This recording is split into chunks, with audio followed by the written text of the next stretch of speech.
us to, Claire, the ESPN Power Index, which I don't put a whole lot of stock in, but still it's a fun conversation when we project what teams could do and who could make the playoffs. And right now, it's not a close projection in matching talent versus schedule, according to the Power Index, that Ohio State far and away has the best chance of going undefeated this year at 35%, with Alabama at 10%, Oklahoma and Washington at 5%. Didn't know if you had some thoughts on that. Again, it's all conjecture until they hit the field.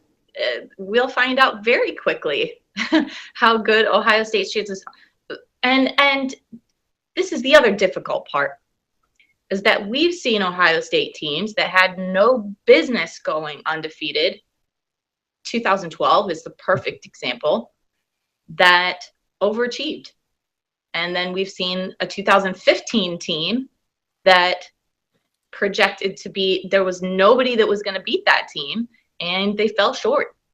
So I think it's fun to talk about, like you mentioned, but what's on paper, there's way more than goes beyond what we see on paper. As much as I would love to wax poetic about how the Buckeyes are going to go undefeated, and it's going to sound like hyperbole coming from me as a fan, I think really it's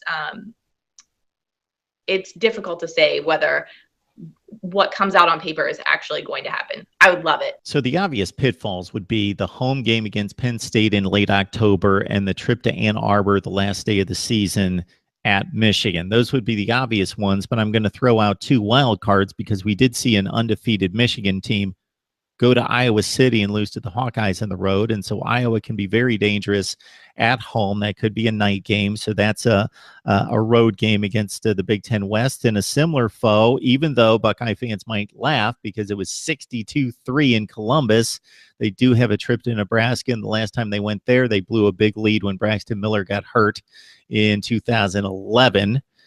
And so a couple trips to the Big Ten West could be difficult, and we saw that play out last year when the Buckeyes went to Wisconsin and had to go to overtime to beat the Badgers. I completely agree with that, and Big Ten fans like to even divide themselves further and say that the East is stronger than the West, which the last few years it has been. However, like you mentioned, with that close one with Wisconsin, everyone forgets how consistent Iowa has been. Iowa's also had a very easy road to their success as of late, but Kirk Ferentz has paid a lot of money as a college football coach, one of the highest paid guys out there for what he's been able to accomplish. I agree that Iowa City could potentially be dangerous. It's a very exciting place to play, but as the younger parts of the team, we're going to need to see who is really mature enough to handle that type of atmosphere. And then from that point on, their game plan. Iowa's been a very steady, consistent force. We'll see what Ohio State has as far as firepower to overcome that. I think the Ohio State defense is really going to be what overcomes. And you make a good point about the hostility of the crowd, because for the young players, because up until that point, the only road tests are going to be Indiana and Rutgers. So the atmosphere at Nebraska first and then Iowa is going to be unseen by the young talent up until those games. Another interesting thing of note, Claire, is you mentioned the 2012 team that won undefeated. It was a very exciting rebound from all the controversy and the 7 losses the year before that Urban Meyer shows up. And even though there was nothing to play for tangibly, that they ran the table and went undefeated. And Urban Meyer then was able to wrap up his second undefeated season. So the interesting side note is that he's had 3 national championship teams that all lost 1 game, and he's had 2 undefeated teams that didn't win the national championship. One because it was Utah and they weren't given that opportunity. They did win the Fiesta Bowl over Pitt, and then the 2012 team that was on probation. Exactly right. I think that it's difficult to say, again, like you can have this unbelievable talent and everybody coming back, and just there's no real way to predict what is going. That's what we love about college football, is the parity and the week to week what's going to happen. By the way, you mentioned Indiana being a road environment. I don't know if you've ever been to Bloomington when Ohio State plays there, but it is most certainly an Ohio State home game. And this is not, again, hyperbole. I've been there many times, and it is really fun to go to as an Ohio State fan because you're welcome there. It's family. Like, they will start an OHIO. No matter what the score is, the Ohio State will start an OHIO. And anybody that listens to my show with Joe Dexter knows that I've got to be in Bloomington just to catch a smoked turkey leg. That's my favorite part about the games in Bloomington. That's the best you can do at Bloomington. Is that a specialty? Yeah, it's like a smoked turkey leg, like the kind that you see at the Renaissance festivals. You feel kind of like a Viking. You almost feel like you're watching the gladiators when you've got the smoked turkey leg. Yeah. Exactly right. Yes, it's okay. very. I did not know that about IU football. So there you go.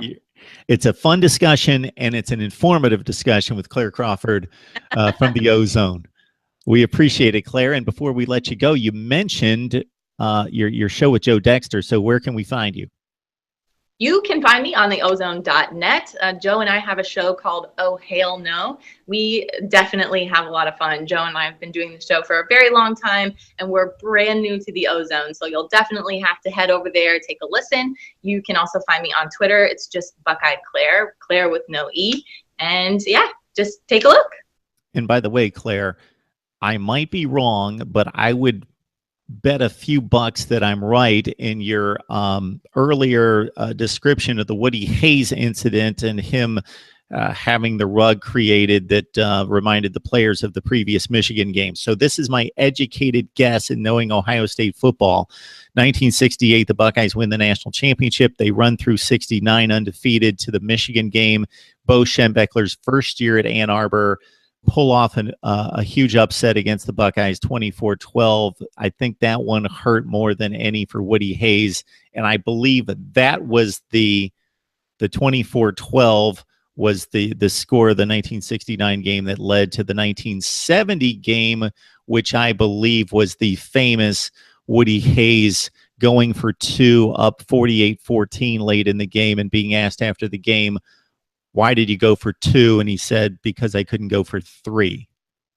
You are absolutely right on all of those things. And I'm like wiping a tear right now at those stories. Those are my favorite. I have a little bumps going on. It was such a golden era of not only college football, but between that rivalry.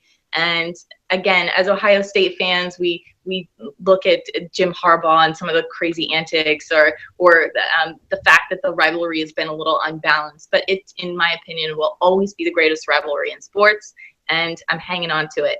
I love that you knew all that. That makes me happy. Amen to that. I agree, start to finish, on greatest rivalry.